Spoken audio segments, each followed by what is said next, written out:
BFM Business, intégral placement, idée de placement. C'est les vacances pour certains d'entre vous, peut-être déjà ou peut-être encore. En attendant, c'est une période particulière pendant laquelle nos placements peuvent être au cœur de nos préoccupations. Pour en parler, Stéphane Senderov est avec nous pour le groupe Cyrus. Voilà, je mélange tout, comme ça c'est fait. Bonjour Stéphane. Bonjour Cédric. Merci de nous avoir rejoints. En préparant l'entretien, j'ai eu l'impression qu'il y avait deux maîtres mots, on va dire, le temps et mettre à profit, profiter dans cette période particulière. C'est vrai que les vacances, c'est un moment particulier où on prend un peu de recul avec le quotidien. Et pour le patrimoine, le temps est toujours un allié. Donc il faut profiter de ces quelques moments pour se poser. Et puis se demander si ça fait pas un bon bout de temps qu'on n'a pas fait un bilan patrimonial pour voir un peu où on en est dans son organisation patrimoniale. Qu'est-ce qu'on entend par un bilan patrimonial? En quoi on remet tous ces papiers en ordre et... Déjà, on en profite pour mettre ces papiers en ordre, sachant qu'on les a un peu mis en ordre puisqu'on a fait des déclarations hier ISF, mais c'est l'occasion peut-être de préparer un bilan patrimonial à la rentrée. Alors qu'est-ce qu'on entend par bilan patrimonial?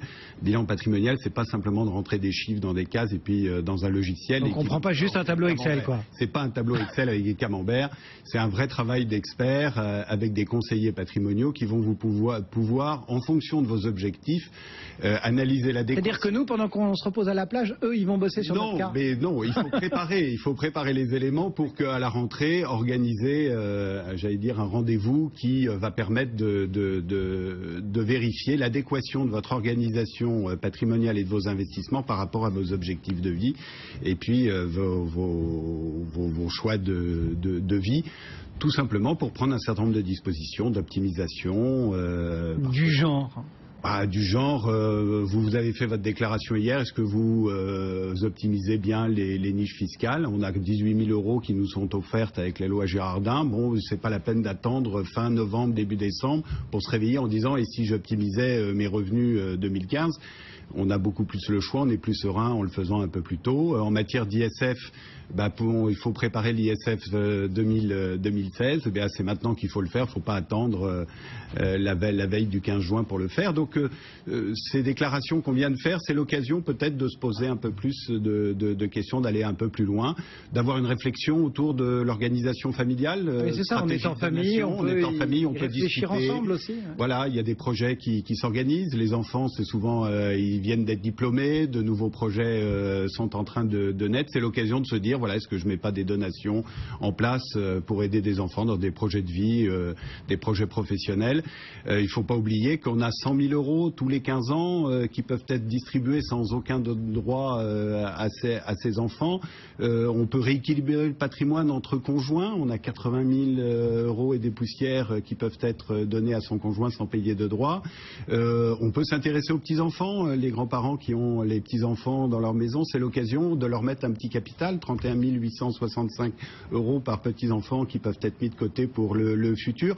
Voilà, tous ces sujets-là qui sont des sujets qu'on n'a pas le temps vraiment de traiter dans l'année, c'est l'occasion d'y réfléchir et puis prendre des dispositions à la rentrée. Il y a aussi les entrepreneurs qui doivent... Les entrepreneurs, ils n'ont jamais le temps par définition, voilà. Puisqu'ils ont la tête dans le guidon avec leur compte d'exploitation. Là justement, on profite de la pause estivale pour... Il y a au moins deux sujets sur lesquels un entrepreneur peut se poser pendant ses vacances sur sa chaise longue. C'est réfléchir à un pacte du trail. On n'a pas suffisamment de pacte du trail en France. Vous savez, c'est cette sorte d'assurance juridique qui permet, en cas de décès, de bénéficier d'une réduction de 75% de la valeur de titre en cas de donation, en cas de succession. Ça fait plus de 80% d'économie de fiscalité. Tous les chefs d'entreprise, patrons de PME devraient avoir un pacte du trail qui servent ou qui ne servent pas. Et puis pour tous ceux qui ont des projets de cession à un an et demi, c'est pas la veille de la signature d'un protocole qu'il faut réfléchir à la fiscalité sur la plus-value. Autant structurer, donner du sens à l'optimisation fiscale par une organisation patrimoniale qui servira après la cession de l'entreprise. Bon, le patrimoine, il peut s'étendre aussi à d'autres domaines, à des biens parfois plus tangible. On en parle régulièrement sur l'antenne de BFM Business dans l'intégral placement. Et là aussi, vous me disiez en préparant, finalement, on est souvent en province, au calme, on peut visiter. Et du coup, élargir ses horizons de placement? C'est l'occasion de faire des découvertes. Si on est amateur de vin, c'est l'occasion, si on passe des vacances dans une région viticole, d'aller visiter quelques grands crus et puis de préparer ou d'acheter des bouteilles qui raviront le plaisir du palais, mais aussi le plaisir du portefeuille, puisque la rentabilité des grands vins n'est plus à démontrer. Vous êtes amateur de foncier, vous voulez faire un investissement en forêt, c'est l'occasion de vous balader dans quelques régions pour voir un petit peu à quoi ressemblent les forêts suivant les régions. Ce ne sont pas du tout les mêmes caractéristiques. L'art, aujourd'hui, a le vent en poupe. Très beau premier semestre dans les ventes d'art contemporain et art tout court. Le mécénat aussi offre des avantages et sont des investissements passion de diversification qu'il ne faut pas négliger, mais sur lesquels il faut être très bien accompagné par des experts, parce qu'on peut faire très vite des bêtises. Et puis, tant qu'on est en province, on peut aussi visiter les capitales pour voir si l'immobilier y est savoir où est-ce qu'on a envie d'avoir son futur Pinel. Juste, on a complètement oublié, entre guillemets, dans ce panorama, ceux qui sont investis aujourd'hui, aller en bourse, en ceci. Comment on gère son patrimoine peut-être plus mobile? C'est l'occasion aussi de faire un point à mi-parcours de l'année, de savoir un petit peu comment on a géré ses liquidités, ses investissements. Là, il faut bien faire attention que dans les différents placements, qu'ils soient financiers ou immobiliers, il faut toujours raisonner rentabilité nette, donc avec la fiscalité qui joue un grand rôle dans la rentabilité et la performance des investissements. L'objectif, c'est d'éviter d'avoir trop de liquidités, et quand on rencontre nos clients chez Cyrus, encore hier soir j'ai eu l'exemple de clients qui avaient près de 20% de leur patrimoine en liquidité sur des comptes courants des livrets. Aujourd'hui, l'argent sans risque ne rapporte plus rien, il est à rendement négatif. Il faut lui préférer d'autres solutions, d'autres enveloppes comme l'assurance vie, les fonds en euros, etc. En même temps, sur le moyen terme, on s'aperçoit que vous avez énormément de nos clients qui restent très focalisés sur les fonds en euros. Aujourd'hui, les fonds en euros qui apportent une vraie garantie en capital dans une organisation d'investissement ne doit pas dépasser 30 à 40%. Aujourd'hui, il y a des produits dans une gestion prudente qui peuvent très bien surperformer les fonds en euros, que ce soit des fonds patrimoniaux flexibles, des produits structurés.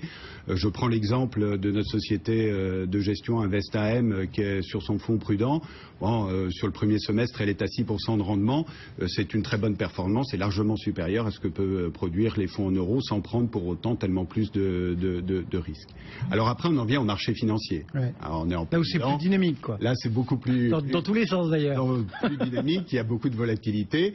La volatilité, ça a un avantage, c'est quand vous êtes un bon professionnel, c'est là que vous allez chercher de la performance. Alors même si les indices Eurostoxx, CAC sont entre 10 et 13%, aujourd'hui, avec une gestion expert, avec de la réactivité, je reprends l'exemple d'InvestAM, on est sur le fonds Europe à plus de 18%, donc vous voyez la surperformance par rapport aux indices, elle peut être créée par des professionnels.